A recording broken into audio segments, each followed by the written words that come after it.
اعوذ باللہ من الشیطان الرجیم بسم اللہ الرحمن الرحیم۔ امام محمد اسماعیل بخاری رحمۃ اللہ کے آخری لمحات۔ سید محدثین علم حدیث پڑھنے کا خیال 10 سال کی عمر میں آیا۔ 1 سال میں اتنی مہارت حاصل کر لی کہ استادوں کی غلطیاں نکالنے لگے۔ 16 سال کی عمر تک کئی کتابیں حفظ کر لی۔ مشہور زمانہ کتاب بخاری شریف لکھی۔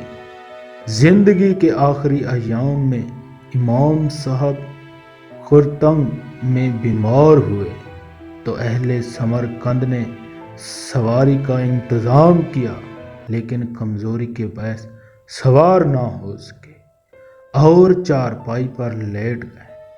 اللہ سے دعا کی اور اتنی سی بات اپنے ساتھیوں سے کہی، میرا کفن دفن سنت نبوی کے مطابق ہونا چاہیے۔ اللہ اکبر۔